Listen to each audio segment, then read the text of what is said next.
Hey, everybody. I wanted to welcome you back to my podcast. I appreciate everybody that's watching, that have been enjoying the previous songs. Of course, we acknowledge you. The last single I recorded, it's available on my YouTube channel here. And Lord willing, it should be available to download and stream on all your major platforms on the 10th. This week, Lord willing, it should be available on Apple Music, Spotify, Pandora, Amazon Music, anywhere you really find music online. You should be able to download it and listen to it in your car, in the house, in your headphones, at the gym, whatever you want to do. So I appreciate you all that have not just you put some action behind your support and have purchased and downloaded my music because it does help me do what I'm doing. So I appreciate that. Truly, it means a lot. And so I just wanted to kind of talk about, and I'll preface what I'm saying by saying, of course, to God gets all the credit for what he's enabled me to be able to accomplish.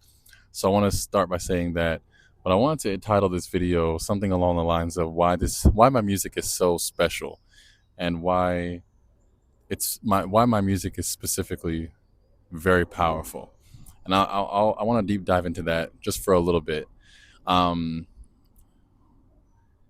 when you find people that often want to accomplish something, whether it's artistically, whether it's something for the public, a lot of people really do these things because they want attention. They want people to give them praise. They want connections. They want to be able to hang with really popular people. And they want a lot of benefits that come with doing things artistic like music and different things like that. So the reason why I'm mentioning this is because when I ventured out to record the first single that I did, Free, I knew for a fact that it likely wouldn't be my best work. And the reason why it might be kind of to you, it might be like, well, why would you put music out if it's not like your best? Well, from my vantage point, I had to work with what I had to even give myself a fair chance. And the reason why I'm bringing this up because I think it can be helpful. If I bring things up on a video, it's because I think it can help somebody. Because there's a lot that I don't share because it's personal, but with the musical process and whatnot. But specifically, I want to share with you, if you are unable to try to take a step forward to do something um that's oh, hi, how are you? You're good. If you're unable to do something that's different, that you haven't done before, simply because all, as they say, all the stars don't align for you in opportunity or whatever it may be, then you're disenfranchising yourself from potential. And that's the important part of that, is you're able to have a starting point. You don't finish a marathon halfway, right? You have to have a starting point and an end point. And that's one of the reasons why I wanted to talk about that, because it's important to always remember that, and I mentioned this on a previous video, that you have to give yourself an opportunity, even if nobody else is willing to extend that hand to you. And that's why my music to me is so powerful, because it doesn't it's a representation of what you're able to accomplish by trying and being relentless. um and also, on top of that, my all my original songs as well, every song I write has a meaning.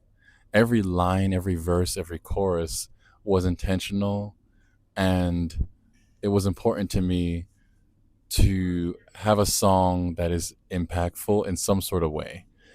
This is why songs like Loved by You and Worship the King, the ad libs on that. Promises, the single I put out. Um, you know, the greatest the promise that we wrote. These songs lyrically mean a lot because one, I made sure that it was scripturally sound. Two, I made sure that it was relatable.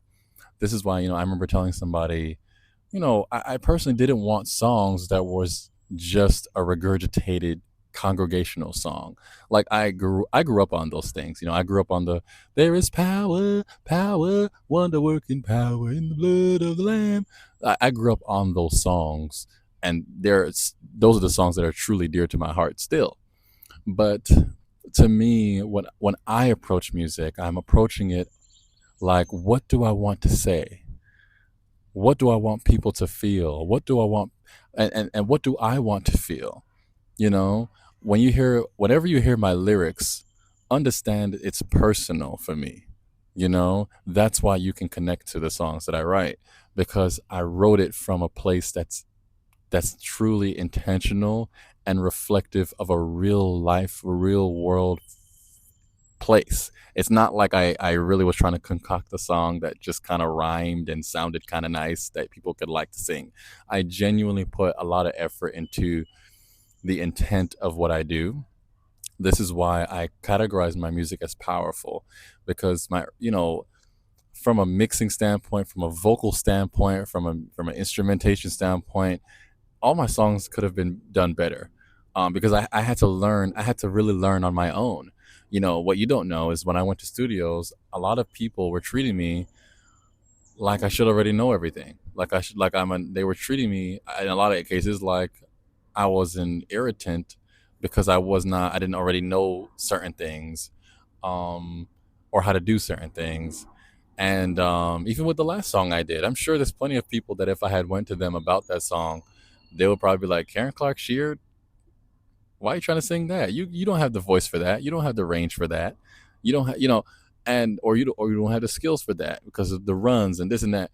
But I don't know. I know better than to rule myself out of things because I'm a singer. And I already know, like, as a singer, it's important to learn your voice, and music is music. Art is art. There's no song that's unsingable. You just have to know how to tackle the song, you know? That's why music that I love is just music that I love. Even if it's churchy, or if it's not churchy, or whatever it may be, I don't I don't let the song intimidate me. I see it more so as a challenge to see how can I make this song my own, and and enjoy it, and it come across authentic, and put my ad libs in it, and put my own runs, and maybe just approach it differently, and it still sounds good.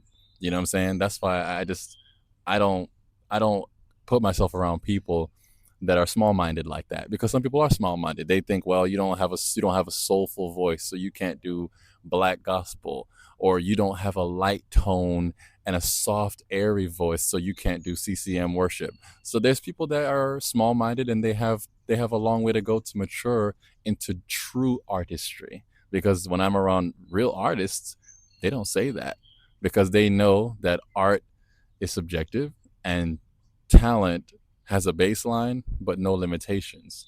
So that's why I often emphasize you have to really be careful who you bring into your bubble of creativity. I had that similar conversation with Sam and Dina, because she knows what it's like, as an artist, to be around people that are so limited. When people limit themselves, they have no choice but to limit you.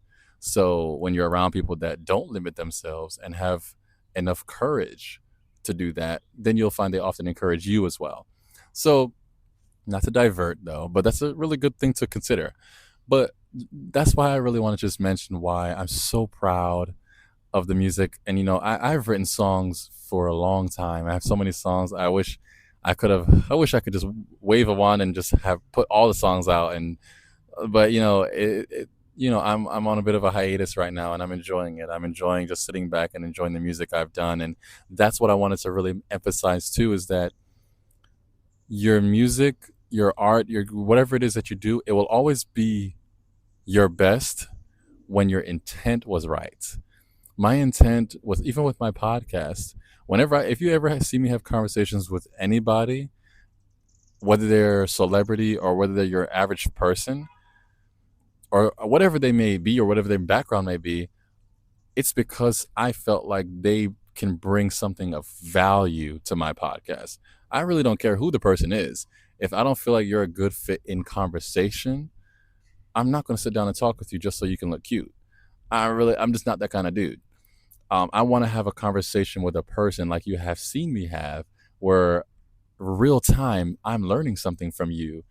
We can challenge each other's opinions, but it's a conversation that works. And these are the qualities I look for within a person. And I'm just so grateful for the people that I've been able to have on, from Monique to Sam to Sierra to Seth, and Lord willing, I hope to have plenty more. So but I just wanted to just really emphasize, even with my music, I genuinely didn't do music because I wanted to be seen, I wanted to be acknowledged. None of that. I have wanted to do music since I was a child because it brings me a lot of joy and it brings me a lot of fulfillment, and it's a healing tool and a gift for me. And whoever it can bless outside of myself is just an extra bonus for me. That's why when I was in the studio, I wasn't chained by what you may like, because I'm like, well, I'm not doing it for them, I'm doing it for myself. And whoever just happens to enjoy it, I'm beyond grateful for that. That's why I often tell you how much I appreciate y'all support, because I'm like, oh wow, I really did this for God and for myself. But there are people that just happen to enjoy it. That's why I'm genuinely appreciative for that. And that's why I didn't really make any money at all on the music. Is only a few dollars that I was able to make, which a penny is to be made from music like this is a tremendous blessing. I can't even. I'm stuttering to just say it because I'm deeply humbled. Anybody would spend $1 on my music, so it means so much, so deeply to me. And I said this before. Even if I fail, even if I did something wrong, I'm proud of the fact that I had enough courage to do the best I could with what I had and what I know. And that is one of the reasons why my music is so powerful, because I want you to understand, if you don't remember anything, whatever you've seen me done, I hope it can be an example or a demonstration to you that when you free yourself of the chains of trying to be impressive to people or whatever frivolous goals you may have, because there's a lot of people that do what they do because they really do want people to acknowledge them. They want a seat at the table, or they want to have friends, or they want to be. There's a lot of frivolous goals that are attached to passions a lot of times that dilute the strength of it. But if you will consider approaching whatever it is that you do, especially with music, from a place of genuine fulfillment, that's when what you do holds the most value. So I really hope that made sense. But I just want to share a little bit of that with you. And you know, for the people that understand it and really do kind of get where I'm going, may God bless you. I don't, I'm not crazy obsessive over it, but I often want to make sure I let if you can pray for me, and not going to just pacify me and say I'll pray for you, but actually do that. I would appreciate the prayers, because when you do stuff like this, it's not like you don't get up. You don't. There's not a fight you have to put up with, because I've had to go through many trials that you would think I shouldn't have to, but it comes with the territory, and I'm grateful I was able to weather it with the help of the Lord. So, and it's not the end. There are always things and challenges that you can't expect, but it's good to hold on to hope, and it's helpful to have good songs you can listen back to. And that's why I try to write my lyrics even like future speaking. So if you listen to some of my songs, these are songs you can sing now, but you can also sing later. That these are the type of things that I want to just kind of point out that is what I think makes the music so powerful. So I couldn't have done it without God helping me and blessing me with few but really good help. So I'm appreciative of all of that. It's just such a blessing. So try to be kind to yourself. I am, I'm trying. But you take it easy, and I appreciate you again. Alrighty, see you on the next one, Lord willing.